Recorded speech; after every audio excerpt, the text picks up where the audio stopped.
my brother. Here we are with another episode of the Warrior Poet Project. I don't think we've done one of these on this podcast since sitting down by the lake. Or did we do another one somewhere in the middle? Yeah, at the On It Ranch. Wasn't that an On It podcast, or did we do both? I think that was an On It podcast. Gotcha. So here we are. No holds barred now. Warrior Poet Project. No topics off course for this podcast here. Excelente. So for those of you who haven't met Dr. Dan yet, obviously a medical doctor, but also a deeply grounded spiritual teacher, having spent much time in the jungles of South America, I presume.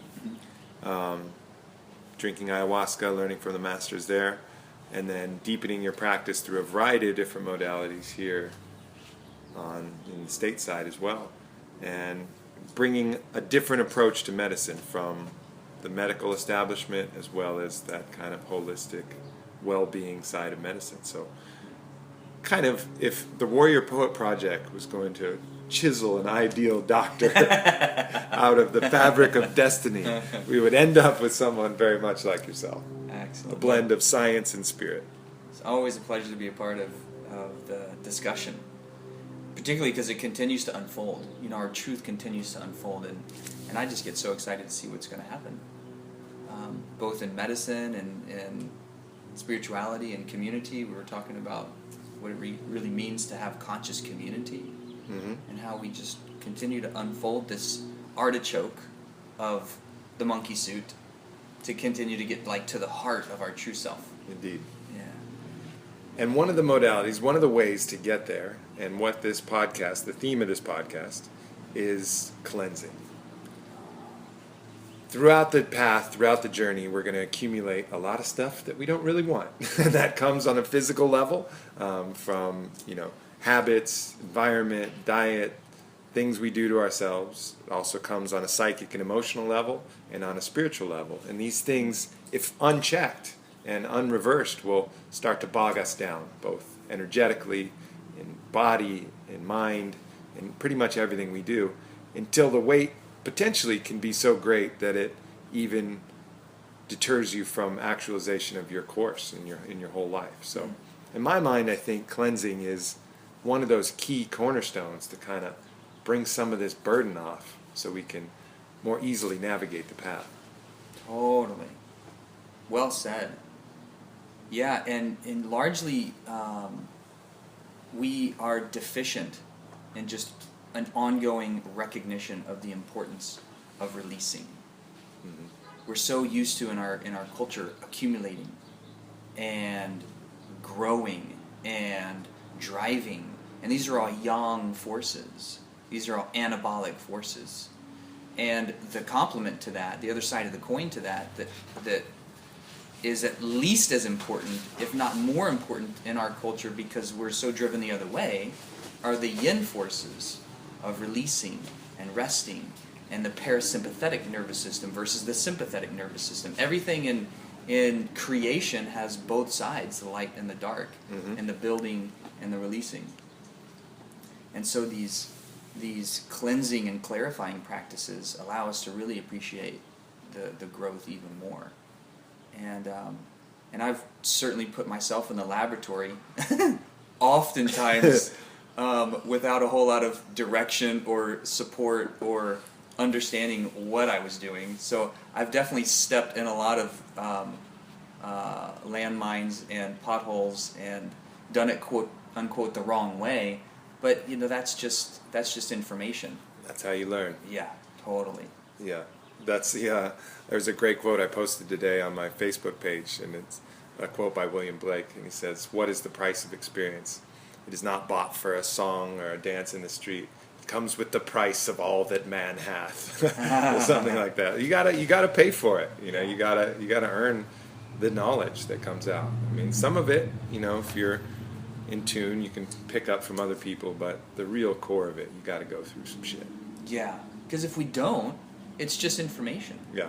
It's not really embodied wisdom because we don't have the personal experience. And everybody's path is going to be different. So you're offering me the opportunity to just today speak from my own perspective, and still at the end of the day, I'm going to always encourage people to put themselves in the laboratory. Yeah. And they just have to take, here's the buffet of my personal experience, whatever makes sense, try it on. If it doesn't work, great, move on. If it does work, great, maybe you'll take some more. Yeah. Take some in a doggy bag to go home, and keep doing that, and whatever it means to really peel back the layers of this accumulated Sure. cultural, societal, human experience. Yeah, no, I agree. I think you said something that I hadn't really thought of before, and that's that we're so driven towards accumulating everything in our life. You're accumulating money, you're accumulating social media following, you're accumulating things, you're accumulating muscle mass, or you're accumulating, so that mindset is kind of the antithesis. To kind of unwind that mindset, it seems like cleansing is kind of the opposite of getting rid of that kind of spring cleaning. I imagine those people on those hoarders TV shows are really bad at cleansing. Oh my gosh. Can you imagine?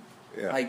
Like not just the physical, like hoarding and just the chaos around that practice, the energetic residue Right. of so much accumulation and how that affects our psyche. And we were just talking, since No Holds Barred here, we were just talking about my experience recently with the Boga. Mm-hmm. And I've worked a lot with ayahuasca. I'm much more familiar with her. And my first 100 or so ceremonies with her were largely cleansing on, oftentimes, a physical level. And you see why I love Dr. Dan. Anybody who says my first 100 or so ceremonies with ayahuasca, instantly I was like, yes. What do you have to say? Yeah, largely physically cleansing and purifying, and then also outside of ceremony, but going through these practices of fasting and going on vision quest on the mountain, or taking supplements and getting curious about nutritional detoxification. When we start to release that density, we start to vibrate at a higher frequency, and from that experience, we attract more into our lives. And sometimes that's conscious, sometimes it's not so conscious. And then I took a break from Aya for quite a while. Mm-hmm. And I thought I was going to take a break from entheogens totally.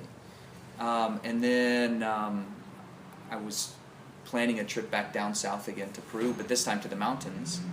And things changed, and that's when I got in touch with you, and I was like, hey man, do you know anything about Iboga in Costa Rica? I know a thing or two. Yeah. And I figured if there's anybody... And I told him, I said, it's going to be super fun. It's just the funnest thing you've ever done, Dr. Dan. Go have a ball. Take a sarong and a martini glass, and you're going to be fine. Yeah. Oof. And so when that all fell into place... yours was largely the only experience that I was kind of curious about because you had shared it with me personally. Mm-hmm. And then I had read even more of what you had written. And I always enjoy your writings about things entheogenically and ceremonially are largely ineffable and difficult to describe. Yeah. That subtle yet super profound process. And... so when it was obvious that I was going to go down there, I kind of checked out from any other information on Iboga. I just wanted to go in raw. Mm-hmm. And dropping into that field and that experience and that ceremony, it was so much of a cleansing experience for my psyche. It was this massive defrag of my psychic hard drive and all of the mental shit that I had accumulated and not really appreciated it.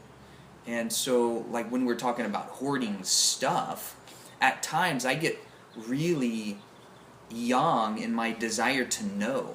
Right. To know what are, the highest quality nutrients that we can take into our systems, and what are the most aligned spiritual practices, and how can I use my experience to help people accelerate their own path of becoming, whatever that is. So I really put on that scientist hat, and I accumulate a lot of information, and I didn't appreciate how much had gotten kind of stuck in there. And it wasn't just the informational cognitive, it was also the interpersonal Yeah. and the energetic and the transgenerational and the societal. All of this stuff had just been kind of mired into my etheric and psychic field. And so the iboga was this massive, intense psychic marathon of watching that entire cluster, that massive iceberg. I was kind of a little aware of the tip of the iceberg, but then to get flushed out of all that was just this, whoa. Yeah, I remember talking to you after that, and seems like a powerful experience. And I think I like the way you described the psychic mental defrag of a hard drive, because it really makes a lot of sense. You're adding more and more software, more knowledge, more programs start running, and you open more and more windows in your machine and different things going, and it's all running at the same time. At some point you need to defrag and reboot, you know, or you're just going to be pushing your own, random access memory and your own hard drive space, and you're just not going to be operating at a higher level. So and it clears when you however we are able to clear the grid again, to empty the cache, to clear out all those fucking cookies that we didn't even know were there, all those energetic stamps, then the bandwidth can expand again, because there's this clear field. And on the other side of that ceremony, I don't remember experiencing so much peace in my mind. Yeah. Because it was a massive reboot, and it was this fresh field again. Yeah, it's like hitting the disk cleanup utility. And for those of you who aren't familiar with the iboga is the root of a shrub that grows in Gabon, and is a psychedelic root, but acts very differently than any other entheogen that's out there. It has a stimulant property, and it basically takes you on a 24 to 36 hour ride where you're holding on for dear life, going through hell, but this mental bliss of seeing, aligning with your true self and having access to truth is pretty unparalleled. And so it's a powerful medicine. And I think, we can chat a little bit more about your specific experience coming up. But, for me, I think cleansing, a really key cornerstone is, if the body is still very uncleansed, it's going to be difficult to hold and maintain those mental and spiritual states, because the body's constantly going to be yelling at you the other way. It's going to be whatever blockages you feel in yourself are going to be constantly a tide pushing you back in a different direction. So one of the core tenets of cleansing is there's a lot of microorganisms. So there's a lot of different ones, and we'll go through these. There's a lot of microorganisms living in our body that have some kind of purpose. They hang on to some of the bad shit that is accumulating the toxins in our environment. So there's some of those are candida, right? And then there's some parasites. So talk about how they work in a proper state and how they get kind of imbalanced in the body. Yeah. There are symbiotic organisms that live in harmony with our own makeup. And there are those that live off us at the expense of our health, and those would be parasitic. So when I think of parasites, I think of not just the roundworms and the nematodes and what and tapeworms and those kind of like classic parasitic organisms, but I think of everything that feeds off of us at the expense of our well-being. Right. And that includes the candida and the mycoplasmas and the bacterias and the nanobacterias and the viruses and many other organisms we don't even know about.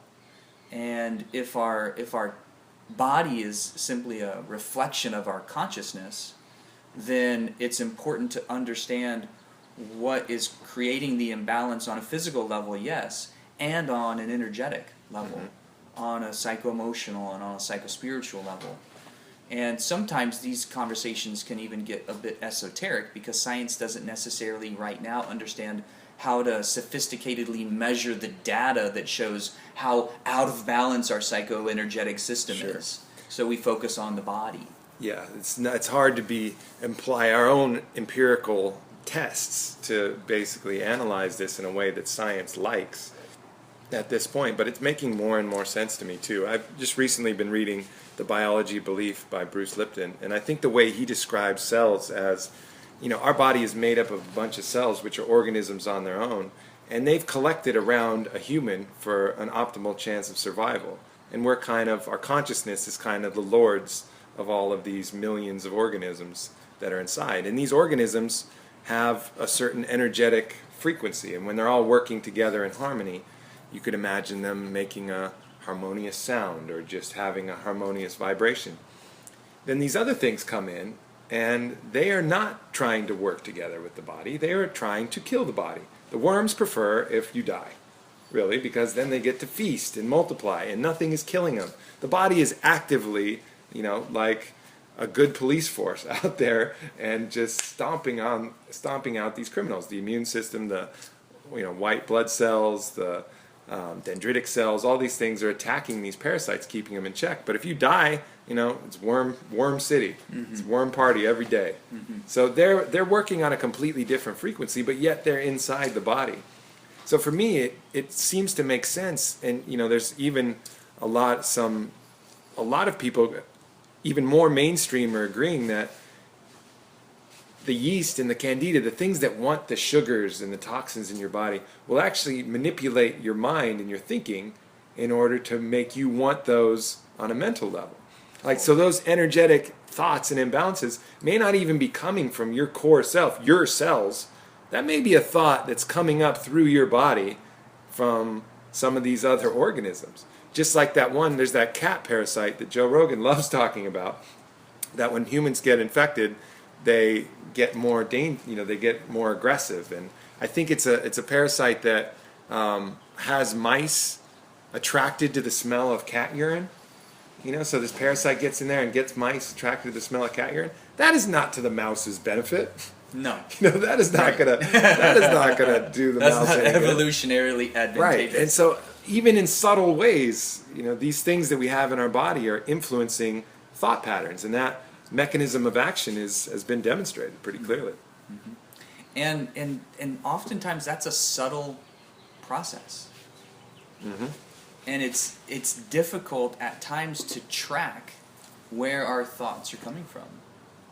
And so when we're talking about cleansing, largely cleansing is a energy taking process. It takes energy to do that. So it's really challenging to go through your daily life and actively cleanse at the same time, like at a deep level. Yeah. Like to do a fast. Some people can manage it okay, and for different constitutional reasons and energetic and environmental reasons. But largely cleansing, it's this process of resting and reflecting, coming back to a deeper connection with what our true self is, and that voice behind the voice, mm-hmm. and that larger mind behind our little mind that helps to guide us in a good way. And if we are attracted to things like sugary foods and things that might not necessarily be advantageous on a global level, yes, it may be advantageous right now because if I have this sugary food, then I'll stop thinking about my attachment and desire to sugar, because I've satisfied and I've satiated that desire. And that oftentimes is organismic. It is reflective of an imbalance in the microflora of our body. At times, it's also hormonal, and it's a kind of a survival mechanism. Like there's a large, for example, there's a large correlation between alcoholics and adrenal stress, because alcohol is a sugar, and if people are adrenally fatigued, oftentimes they have blood sugar imbalances. So some people have just, through their own laboratory of life, recognized that they feel better when they drink. Mm-hmm. And it's because they're actually satisfying a blood sugar imbalance. When their blood sugar gets too unstable, particularly too low, they're looking for something to feed that sugar need. So and if you're not aware of that, and many people aren't, then how do you deal with it? How do you correct the underlying issue? Sure, maybe alcoholism is causing me problems in these areas of my life, and because of that, now I'm either driven, or my partner is driven, or my employer is driven to get involved in some kind of relapse prevention plan. So I go to AA. But if I'm trying to just muscle through it in AA and I'm not understanding that Some my of the blood other sugar is causes, imbalanced, then I'm going to be fighting an uphill battle. You know, there's also, and I think there's more research that needs to be done here, but there's, you know, some indications that in brain trauma cases, your brain's ability to produce GABA is somehow weakened. And so the correlation between people who have these concussive accidents and alcoholism, and alcohol, of course, being a GABA agonist, helping create more GABA, you know, is extremely strong. You know, you see these stories of these football players, and it's always this, and boxers, and a lot of times you see this strong correlation with alcoholism because they're trying to give their brain back that GABA that they're missing. You know, all of these signals that you don't really understand. To you, it's just like, man, that drink would be good. But why? Why are you thinking that? Is it blood sugar? Is it GABA? Is it an escapism of some deeper psychological issues? Right. Without knowing that, you know, good luck. You know, you can spartan up, and some of us will be tough enough to do it. And I don't think it's an excuse not to do it. I mean, I think we have the mental will and resolve to do it. But goddamn, that's an uphill course. Yeah. You know, if you have some really underlying issues that are pushing you towards one of these things. Yeah. Yeah, and then we get into these cultural stereotypes and blaming of certain conditions, and why can't you just man up and put down the bottle, or whatever our judgmental projection, because that's all just a projection of Sure. what I haven't healed in myself. If I'm going to have judgment against another, and our culture does that, our society does that. And so when we're talking about cleansing is largely and consistently just one of those practices that helps to rid the body of shit that's getting in the way. And when you see that largely in nature too, when an animal's sick or been injured, more often than not it will stop eating until it's well. Maybe it takes a few select herbs into that fasting process. Or it eats grass, and it usually doesn't eat grass, or something like that. Yeah. To just poop it all out and shit it all out, or barf it up. Yeah. Right. And so when I'm thinking again about working with the medicine, and that's you do all those things. Right, totally. Sometimes at the same time. Right? You're sitting on the commode, literally sitting on the commode and vomiting at the same time, and you're like, how is this physically possible that I can be expelling out of both sides simultaneously? And sure enough, it can't happen. Right? So, and that's why the maestros and those who are really understanding of how the medicines work, they call that process getting well. Mm-hmm. And it's a celebration. Yes, thank you that I have the opportunity to become well, and sure, it's not necessarily a comfortable process, but I know I have faith because I've experienced it, and if I'm in the context of sharing with somebody that I believe in their experience too, I can celebrate that and know going through it I'm going to be better off. Yeah. And largely that's the cleansing process too, whether we're fasting, and fasting means like just abstaining from something for a given period of time. That can be abstaining from food, abstaining from intoxicants, abstaining from the media. Wow, let's take a media fast. Let's take an electronics fast. It's amazing how awkward it feels to leave your phone in the car. You know, just try it. Just leave your phone in the car for dinner. You'll be like, God damn, my phone's in the car. Right. You know, you'll be itchy and it'll feel weird. Yeah, it's taking a break from that constant connection and drawing from other people's, you know, people needing some little modicum of your energy en masse. Yeah. You know, is intense. And we recognize the importance of the releasing aspect. And sometimes we get attached to, well, I'm attached to my media. But that's all influencing my physiology. So instead of fasting from media, I'm going to fast my body. Because that's more concrete. I can see it. I can choose to not eat Right. for a day or a week or a month or however long it is. and in some ways I'm going to do that because it's more convenient for me to do that than it even is to fast from media and all this information. Yeah. And take it, like, actually tell everybody that in my email list or my social network or my employer or whoever that I'm actually not going to be on the grid for the next day or week, and see how they react. Yeah. And you're like, oh, well, fuck.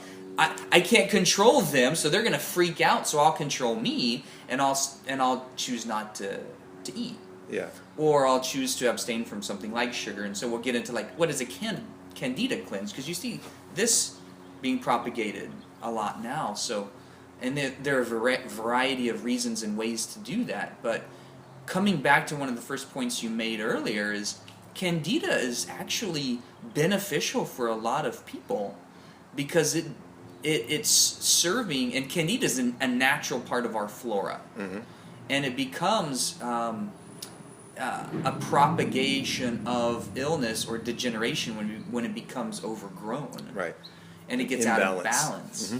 And so if we're choosing to rid ourselves of candida, it may be beneficial to do that with awareness that candida, for example, is helpful because one thing it does is it buffers heavy metals.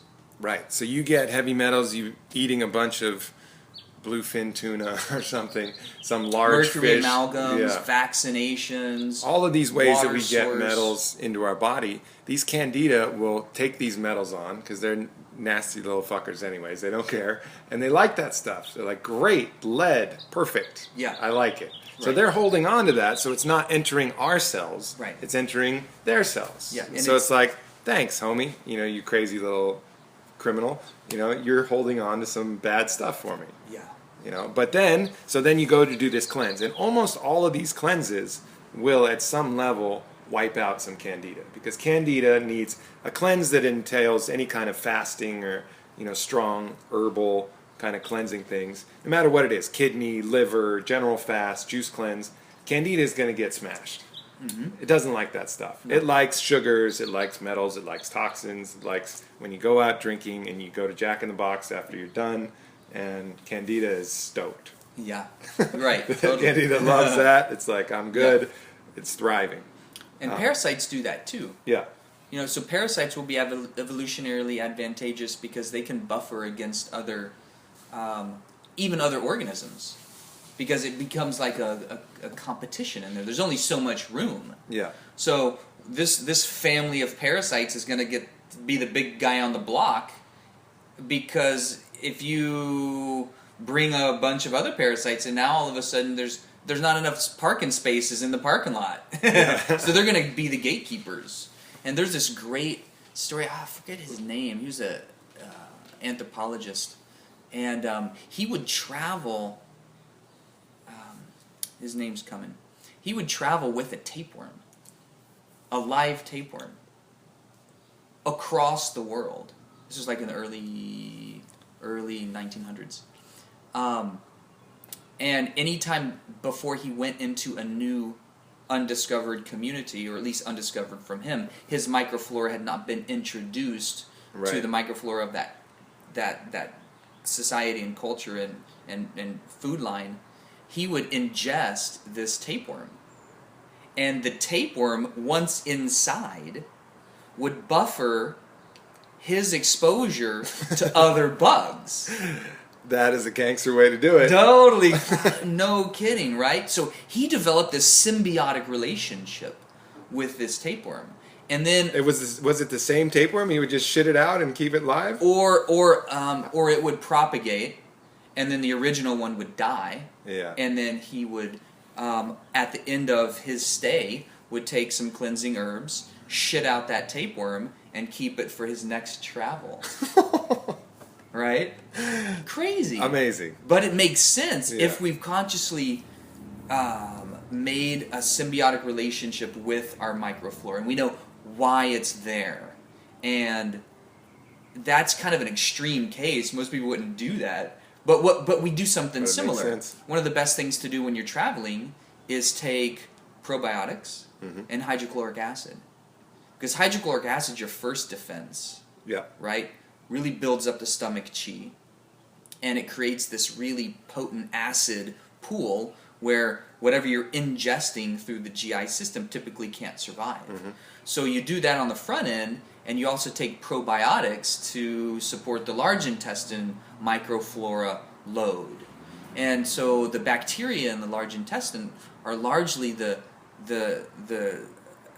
repository for most of our, if you're talking about like evolutionarily consciousness influencing our desires for certain foods and actions, the bacterial load has more consciousness than any other living source in our body. There's billions of organisms. Wow. So there's more cells collected there than in other general places. That can consciously choose to move around throughout the rest of the body and take nutrients and expel wastes.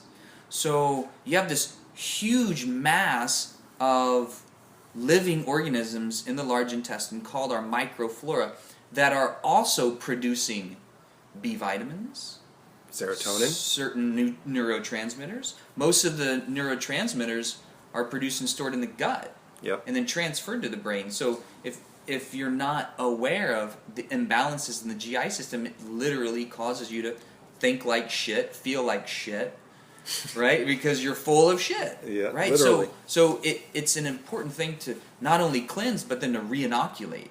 Yeah. So and that's something. Well, let's get back. Let's get back. Let's pull this all together on the cleansing part. So here's what we got so far. We got different bad pathogens when they're out of balance. They serve a purpose, and the purpose is to clean up some of this waste. But when they get out of balance, they can start having multiple negative effects. They can start influencing the way we think based upon their presence. They can start to creep in on our positive microflora and take up that space because it's a competitive area, as you said. And the more of them that there are, the fewer there are of your probiotic flora, which means you're producing less serotonin, you're getting less nutrients, getting less B vitamins.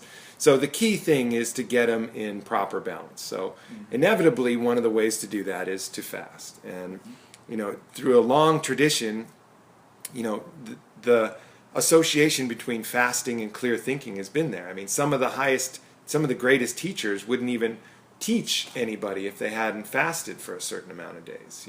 Okay, go fast, cut through so much of this bullshit, and get yourself right and cleanse so that you can really take and absorb my teaching, because it makes a huge influence, and I've seen that in my life.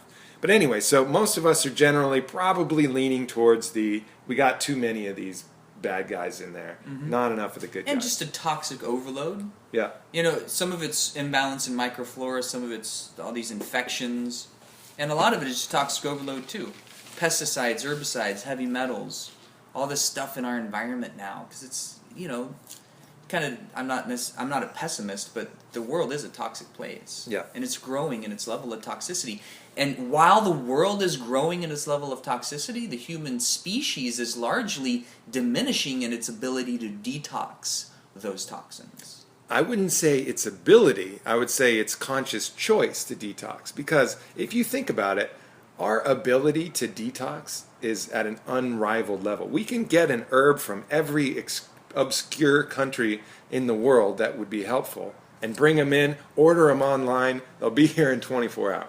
Well, that was never possible. That's an external ability. Right. Like we can make the choice. So when I'm talking about internal ability, I'm like our own detox pathways internally are more and more compromised than they've ever been. And that's why this whole field of like genetic testing, to actually see where our inherent ability to detoxify is generationally becoming weakened. I agree with that. And I was just putting the positive side of it is, yes, there's more and more challenge out there. We're getting innately, more compromised just by taking every breath of air, every drink of water, every bit of food. It's not like it was before. But on the positive side, we have access to the best access to herbs and medicine and consciousness and anything that we want to dial in, we can make happen like that. So these things they're happening in tandem. But what's the paradigm has to change of you can't just, you're fine, just eat kind of good Nah, not really anymore. You got to take proactive choices to make sure that you're combating the choices that you can't make, which is to prevent yourself from exposure to these toxins. Right. So you just have to take a little bit more proactive role in keeping your body clean. Totally. And the more that we do the work now, the less the coming generations has to do. And that's externally cleaning up the environment and internally cleaning up our own internal environment. Mm-hmm. So when we're cleansing, I agree with you totally 100%. We have more access and availability to the beneficial nutrients that can cleanse us mindfully and effectively than we've ever had before. And we were talking a little bit yesterday. When I think of cleansing, I think of it in a 3-step manner. And I used to do it in the opposite direction. So let's go. Here we are. Here we are at the section of the podcast, Dr. Dan's cleansing regimen. Cleansing 101. Cleansing 101. 3 steps. Hopefully we've convinced you that maybe at some point, doesn't have to be now, doesn't have to be next month or whatever, but at some point it's probably going to be a good idea to do a cleanse. I do them regularly, and I never feel clearer of mind, happier, more in my body than when I do. And so now we're going to get the regimen. We're going to get the plan. So what is the plan, Dr. Dan, for a cleanser? Once you've made the choice to cleanse, it's helpful to just, first of all say, okay, why am I cleansing? What part of me makes, sense of that? Why am I resonant to it? Was it my choice? But some of the times, I see at the centers that I run, the men, so and largely this is our audience here, the men will come kicking and screaming because their partners have drugged them, dragged them, not drugged, but dragged them to one of the centers, and resound, just across the board, they feel better afterwards. Yeah. Because you are more of a lightness of being. And that's where you and I met, was at one of the centers at Grace Grove. So once you've made the choice, on a physical level, the 3 steps are, number 1, open up the channels of detoxification. What does that mean, Dr. Dan? That means essentially having every organ of elimination functioning as effectively as possible. So the organs of elimination: large intestine, kidneys, skin, lymphatic system, and how to open up each of those. How do you open up each of those? So the digestive system. One of the most effective ways is to start to purify the diet, number 1. And that means generally eating less processed foods, less sugary foods, less of the foods that we just inherently probably know aren't necessarily good for us, the convenience. But there's also another, a cleansing diet is even different than a healthy diet because, I know a lot of our audience, we understand that eating, like a grass-fed butter and a grass-fed beef and these things can be a big part of a really healthy diet. But those aren't cleansing foods. No. So there's like 3 different kinds of diets, too. There's a cleansing diet, there's a recovery diet, and then there's a maintenance diet. Mm-hmm. And so a cleansing diet just by itself is typically very alkaline, more on the raw side. Alkaline. So that means there's a natural pH level in our body. Yeah. Sometimes we're more acidic. And the more acidic we are, the more that these microorganisms we don't want thrive. Totally. And bacteria, viruses, everything thrives in an acidic environment. Yeah. What creates acid? Toxins, alcohols, sugars, heavy meats and heavy dairy and stuff that's, difficult to break down. What creates alkalinity? Vegetables, green foods, fruits, lemon water, things of that nature. So staying more alkaline, I think, is really one of the key guiding lights on a cleansing diet. Totally. And high water content. Mm-hmm. And most people are extraordinarily dehydrated. So water is going to both flush the GI system, and it's really going to flush the kidneys as well. And the kidneys take a big beating. We focus a lot of times on the digestive system. So, when we're at like Expo West and I'm looking around at the supplements, a lot of these supplements are for anabolic growth or GI detoxification. Mm-hmm. Both of those are taxing to the kidneys. So many of it feels good to flex and it feels good to shit, Dr. Right, Dan. totally. Right, but how can I tell really that it feels good? It does feel good to take a good piss. Yeah. But I can't really notice typically on, unless I've gotten to the point of really causing problems, that my kidneys are Yeah, it's burdened. more of a general malaise that Right. you can't put your finger on. Yeah, and Overall most of the inflammation. old docs would say flush the kidneys first before you do anything else. That's actually the first level of cleansing. And while I agree with that, that's not as readily available and on most people's kind of radar. But easy things to do are to make sure you're getting really mineralized water. Most of the water systems in people's municipalities is crap. Yeah. It's filtered sewage.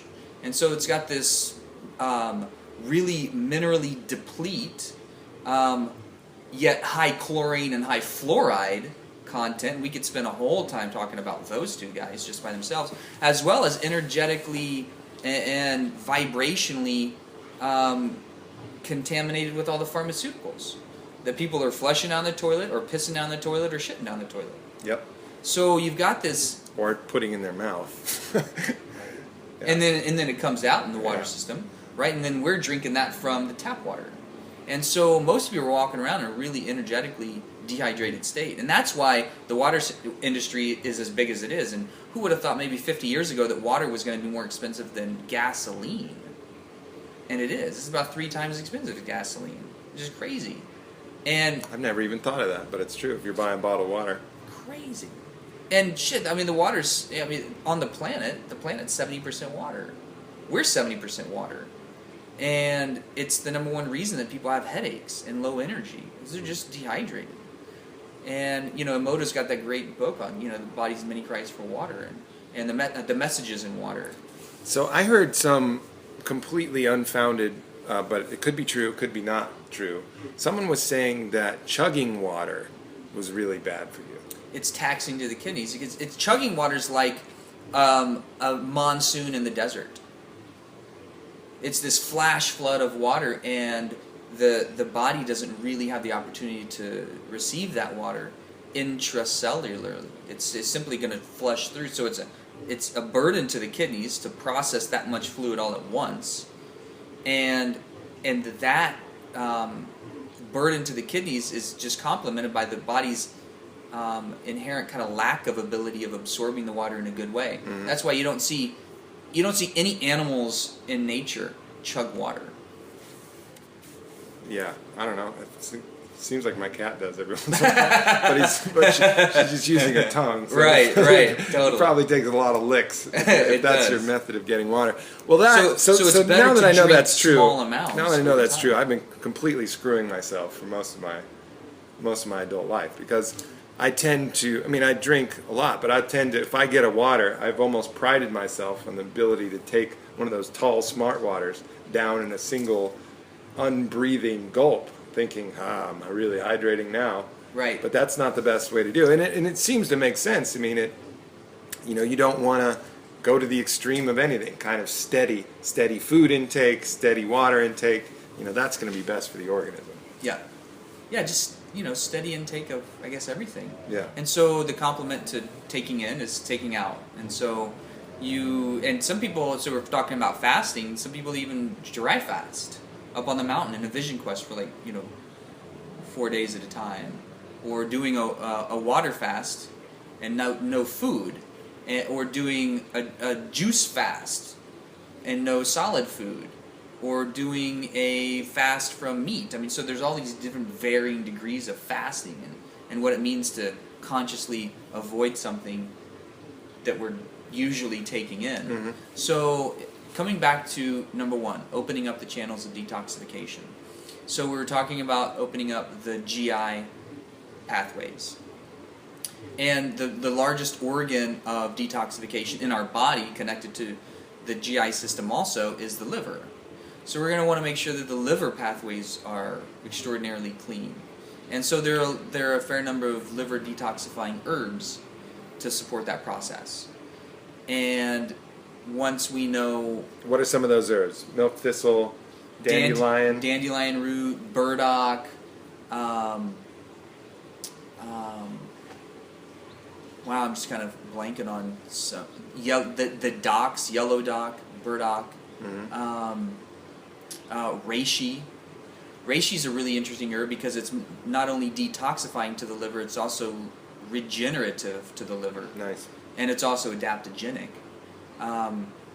And so you have Western herbs and you have Eastern herbs that complement one another. And then you have some really high quality supplements that are detoxifying to the liver too, and support the liver pathways of detoxification, Sure. like N-acetylcysteine, Supporting the glutathione. the glutathione pathways, and all of the Glutathione's like the master antioxidant. yeah That's really beneficial to the liver. yeah Difficult to, metabolize if you just take it straight up, but there's some ways that you can kind of hack that and get it to work. But some of the precursors are what? Alpha lipoic acid, N-acetylcysteine, some of those Yeah. antioxidants. right. Those are the two primary ones. Right. And you can take the cofactors. You can take some of the predecessors to those cofactors, or you could take glutathione itself, or you could take all three of those at the same time. Yeah. That's only one of the liver detox pathways. You've got the sulfuration pathways, you've got the methylation pathways, and 2/3 of a third of the population, plus or minus, maybe even more than that. That's kind of a probably conservative estimate. Are what's called undermethylators. So they don't have the methylation Are pathway. you an undermethylator? Be honest with What yourself. does that mean, right? How do I know if I am? And so we can keep going down. It's probably too deep. But generally, opening up the liver pathways, support it with some herbs, cut out some of the toxic stuff. That's going to be generally what most of us. And we could go to advanced cleansing. 202. Yeah, and we could talk about like the supplements to take. Right. And okay, But let's just say, do I do the bulk supplements, each of those individually, or do I just get one kind of combo formula? Right. And so we can talk about the supplementation, but generally it's an invitation to recognize it's important to open up the detox channels before you cleanse.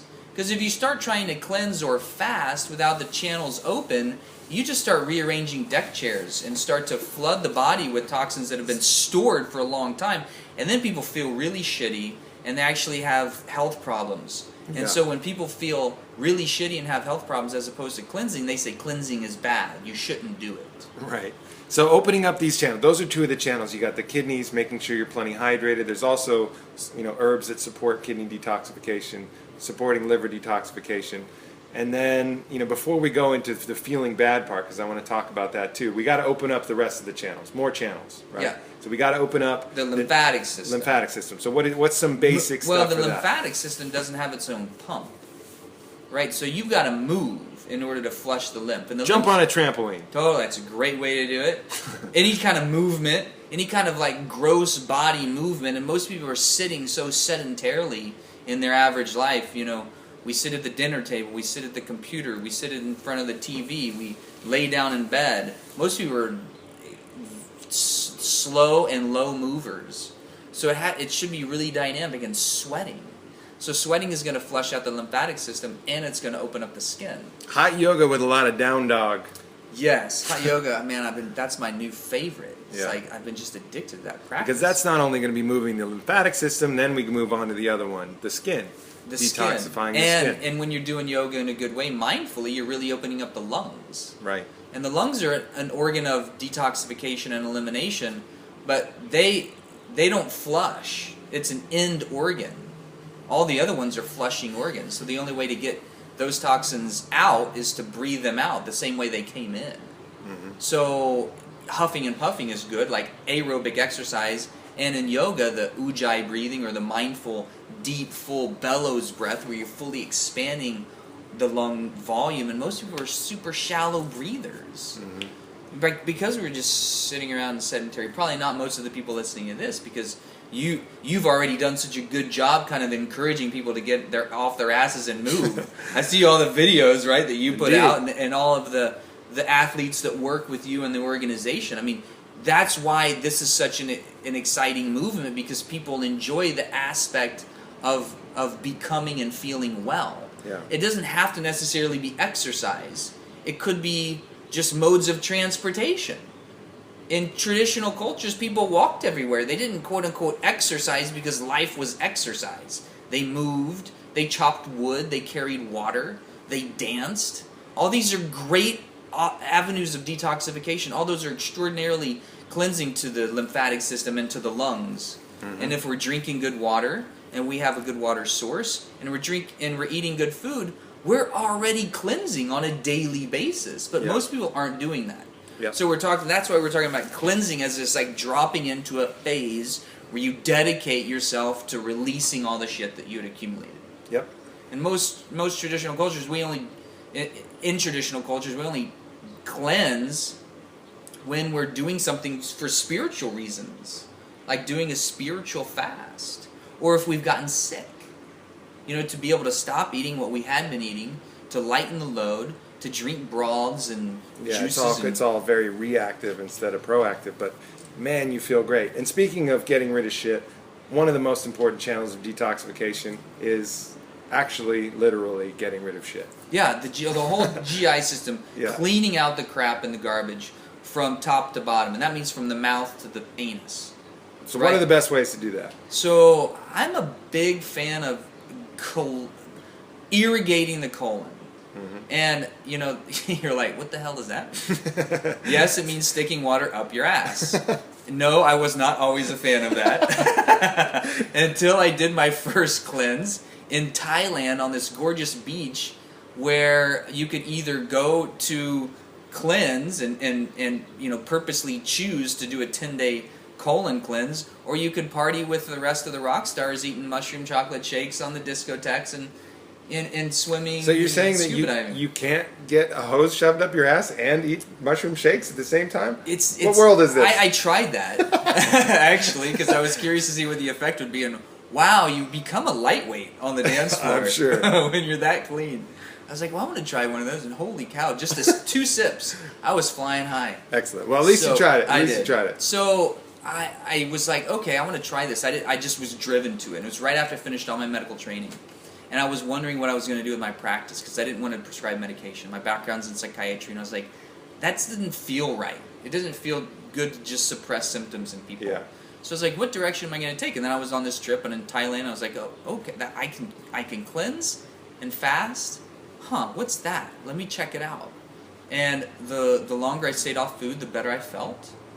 And I took a few herbs, but not many. Actually, largely it was about drinking a lot of ginger tea.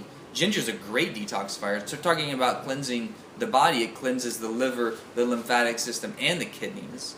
Mm-hmm. Hot ginger tea is what I start every day with. Nice. Fresh ginger, chopped up. And you can grow your own too, which is actually more sustainable. Talking about growing our own foods. You told me about a shake. A lot of these shakes, kale shakes or other shakes, involve using like a half thumb or a full thumb. Joe Rogan used a full thumb of ginger. That's intense. When you get sick, best thing to do: an inch or a full thumb of ginger, a teaspoon of cayenne, which is a little bit hot, about 3 ounces of apple cider vinegar, juice of a whole lemon, and turmeric. You guys got that? About Dr. Dan. About a half a teaspoon of turmeric. When you're feeling sick. That is a potent little brew there. Oh, I'm sorry, and 5 cloves of garlic. Ouch, just got worse. That will knock anything out of the park. Garlic, another massive detoxifier. So wait, what'd you say? 3/4 of a cup of apple cider vinegar. Yeah. Juice of a lemon. 3 ounces of apple cider vinegar. 3 ounces. 3 ounces of apple cider vinegar. Okay, that's better. Yeah. 5 cloves of garlic. Half a thumb of ginger. As much of the cayenne as you can stand. Juice of a whole lemon. Juice of a whole lemon. And enough water to make that about 8 to 12 ounces. And the eye of a newt. No eye of newt. But that is the remedy. Well, not the remedy, but that's certainly going to help support you when you're dealing with any kind of bacterial viral invasion. Yeah. That super antimicrobial, also very alkalizing, and also very expansive. So it will flush things quickly out of the system. I like it. We were talking about Cambo earlier. Oh, we can't get there yet. We can't get there. There's so many juicy little tendrils and pathways we can go, but we haven't even killed the harmful microorganisms yet. Step 1, open up the channel. So we're just finishing. We got to flush out. We can get the GI stuff done. Another thing, different types of magnesium. OxyMag, Yeah. Mag 07. Yeah. That it's a really good kind of bowel cleansing Yeah, kind there's of a formula system. called Calm. Yeah.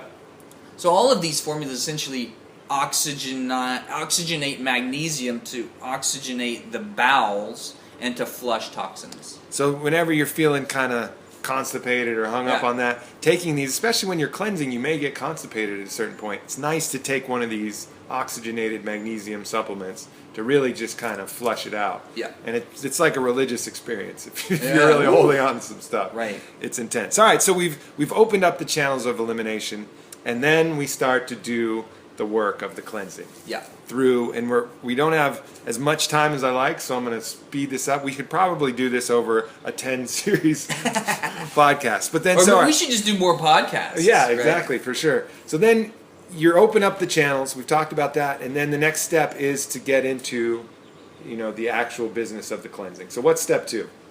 Well, it really depends on what you're going for. So let's say it's just going to be a general overall cleanse, focus more on the microorganism balance. Yeah. So juice cleanse or all of these pathways, because no matter what you're doing, you're kind of going to get that. I would do for most people, like for what we do at the Grove, Yeah. a liquid diet or a liquid cleanse for a week. Mm-hmm. And that's going to be, for example, like smoothies in the morning, soups at night, and juices for lunch. Or you can mix that up. Yeah. And some people are like, well, smoothies, yeah, but I don't want the sugar. Great. Then, have a soup for breakfast. A nice, warm, soothing soup. That's what actually, a lot of traditional cultures start with something that's going to be bitter, alkalizing, and warm first thing in the morning because it really nourishes the kidneys. Japan, it's miso soup, right? Right. In the morning. Super nourishing to Yeah. the jing and the kidneys. And the kidneys. Why is it eggs and bacon for breakfast all the time, Doctor? That doesn't make any sense to me. Okay, if I don't I'm on want eggs every time I order breakfast. And I if like I'm on some a other liquid stuff. diet, can't I just blend up my bacon and eggs and call it good? Ew. No, you can't. Seen it done. Yeah. Yeah. So So a general liquid diet. And then what's going to happen is when these microorganisms start to die, a lot of times you're going to feel like shit. And Oh. I was just in the process. I came out here to California, and I was going to do a kidney cleanse, but I had a lot of podcasts lined up, and I was doing a lot of juice, having some raw food, some salads, some stuff like that. And then it started to really hit me, and I was like, man, I thought I was cleaning my kidneys, but I really feel like shit. So I had so much stuff to go through, and I know the cleansing process. I decided to just throw on the brakes. I went full out. I had a beer and a cheeseburger, and it just stopped that cleansing process Yeah. right there. And then I was able to kind of restore functions. But really, if I'd had the time, and maybe I should have just pushed through anyways, but I was thinking, I got these podcasts. I don't want to feel like this. But what starts to happen when you start to feel kind of shitty during this cleanse process? well, most of the times it's because toxins are getting mobilized. Yeah. And So they're you're not getting killing off these microorganisms like Candida and these parasites that are holding on to these negative things. These Yeah, toxins. but it's not just killing off the microorganisms that's releasing the toxins. It's also burning off your fat stores. Mm-hmm. Because fat's the best accumulator of toxins. Aha. And the brain, by the way, being 60 to 65% fat, everybody's, got a little bit more, juice. Some are a little more A little buxom fattier others. than the other. So Got a once nice you fatty brain. once you start Said to the zombie detox to the other zombie. those massive fat stores, all of a sudden you've been liberating these toxins. You just have to make sure you get them out. Hence, Best- having the channels of detoxification open. Totally. So best ways to do that, primarily lots of water, flushing them from the kidneys, and colonic irrigation. So you're going to either stick water up your ass and do enemas at home, or you're going to get colonics by a colon hydrotherapist. And the medical establishment, in my medical training, we were taught that colonics were bad. They were dangerous. That's freaking ridiculous. Yes, there are a few times where it's contraindicated. Like if somebody has a massive bulbous colonic polyp that's about to dislodge, and that's I fairly... would normally ask you to explain that, but I think we can all get an idea what a massive colonic bulbous polyp is, Right. without needing the details. No, so we won't go into that. But even if that's the case, if the colon hydrotherapist is mindful, and most of them are, in being able to use low flow systems and a lot of massage and being able to read the terrain, it's a very safe endeavor. 999 times out of 1,000 is going to be super safe. There's going to be one person in 1,000 that might need extra care. And that's not even to say colonics at that time would be dangerous. You just need to be more mindful. Mm-hmm. If you do it at home, then you do enemas. Mm-hmm. And if you don't want to do either of those things because you have an aversion or a fear of sticking something up your ass, then take magnesium oxide or some kind of oxygenated, the Oxymax stuff. The only caveat there is make sure you're hydrating because it will push some extra water out of your body. So there's a variety of ways. Again, make sure all the toxins are getting out. We haven't even gotten into taking the herbs, the anti-parasitic herbs. But if you're doing something like that immune boost tonic that we talked about earlier with apple cider vinegar, garlic, turmeric, ginger, lemon juice, if you're doing that, that's going to be a massive detoxifier just by itself. Highly antimicrobial just by itself. So yes, you're going to be killing off some of that parasitic load. You're also going to be mobilizing stuff from the fat stores. So when you're in the midst of doing that, this is all under like step 2, the cleansing of a particular parasite. It's helpful to know how to do it, and there's a lot of different parasite programs on the market. Some of them are 6 weeks, some of them are 6 months. Ours at the Grove is actually 6 days, and that's because I've done 6-month cleanses and anti-parasite protocols, and those kind of wrecked my system, particularly because I wasn't cleansing out the toxic load that they were expelling, and I wasn't clearing out the residue of the die-off reaction from the organisms in the first place. So the most effective way to do it, and I could get into some of it, but it's essentially using microfrequencies to drive parasites into the digestive system, drinking ozonated olive oil to wipe them out, and then taking specific herbs to clear up the residue. Clear up the wreckage. Clearing up the wreckage, and that's step 3. So step 1, opening up the channels of detoxification. Step 2, killing the bugs. Step 3, clearing up the wreckage. So what is some of the practices for clearing up the wreckage? Well, that's when it's really helpful to know what's being... Let's say heavy metals. So heavy metals, well, because this isn't an On It and it's not a medically oriented blog or podcast, I can just talk about general stuff. Yeah, metals and extra random toxins. So your chelators are your great ones.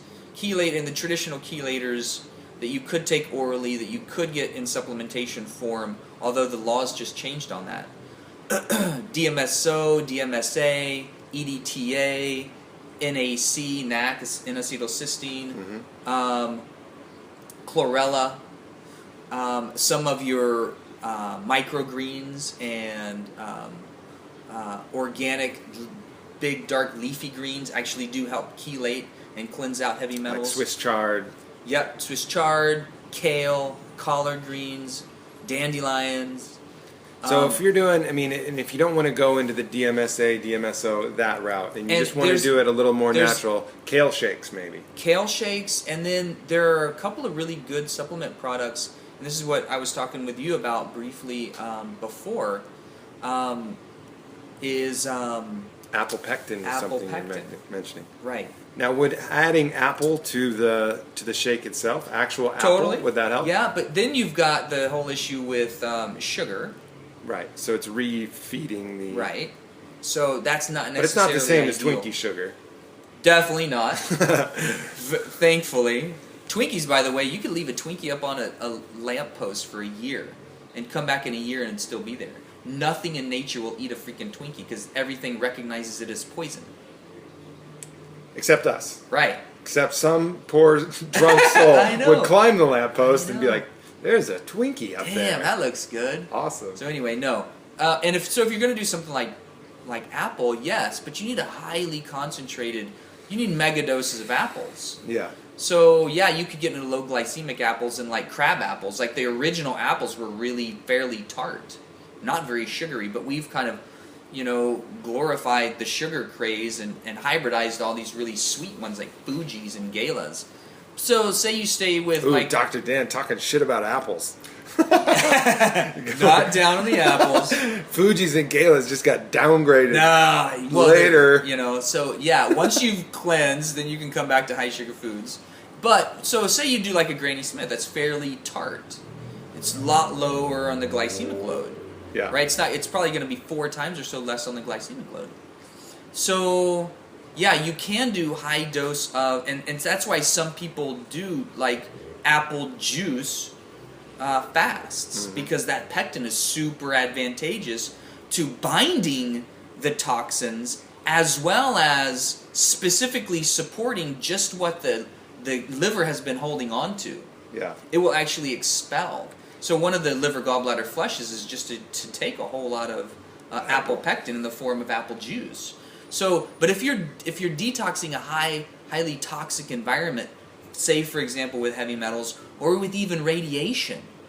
So the woman that I know in our community that's a big proponent of apple pectin, she's actually from the community where the Chernobyl radiation fallout happened.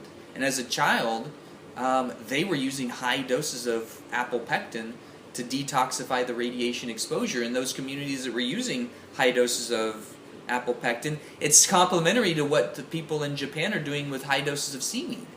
Seaweed is a massive detoxifier, and the reason being there primarily is because it's so alkalizing and it's very mineralizing. Mm-hmm. So if you wanted to do superfoods for detoxification, you would do all your dark leafy greens, seaweeds, and apples. And then if you wanted to get some N-acetylcysteine, that's only going to help. How many milligrams of N-acetylcysteine? You can go pretty heavy on that, right? Yeah, you know, I'm always leery of talking to people about dose ranges because everybody's physiology is a little bit different.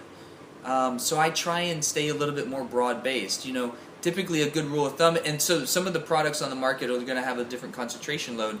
I'm saying, you know, generally on the market they're going to be more on the conservative side. So they're going to say, oh, maybe take 250 to 500 milligrams. And I'm going to say, well, okay, you might want to exponentially increase that for a short period of time. Yeah. Burst it, load it. You know, maybe 4 times that. Yeah. Maybe 10 times that. It really depends on how much you want to push it.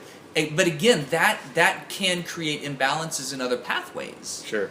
Because that's going to significantly upregulate the glucuronidation. I mean, the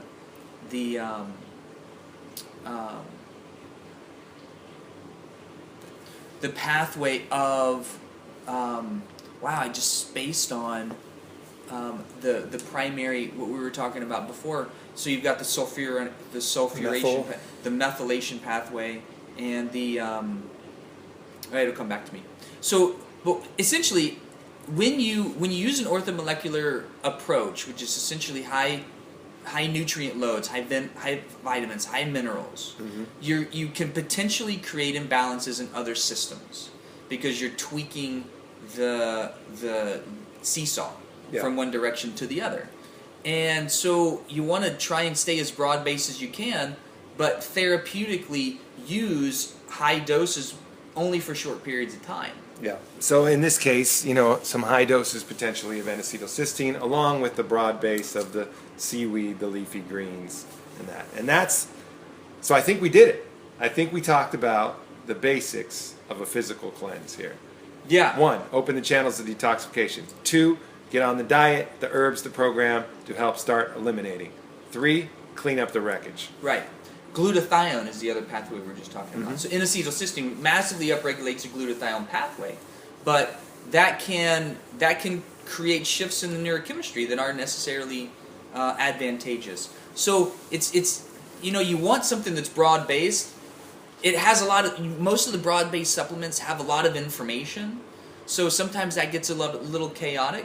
But when you have a lot of information in there, if it's a really synergized formula, then at least you've cast a wide net to support all the systems. Sure. And then you just megadose 1 or 2 of those specific systems. So something like as on it goes, something like our EGN Power Food has a lot of these herbs. It has the milk thistle, it has the dandelion, it has the kale, it has the leafy greens, it has some dulse, which is seaweed, it has a variety of different things, plus really powerful natural antioxidants occurring in food.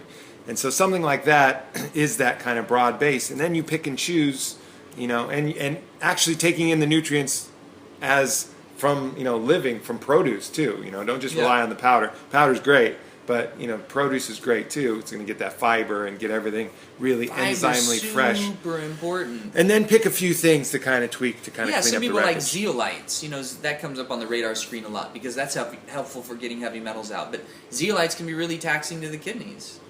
Or if you're using a variety of other supplements when, somebody's trying to sell something, you just want to know that the data's good.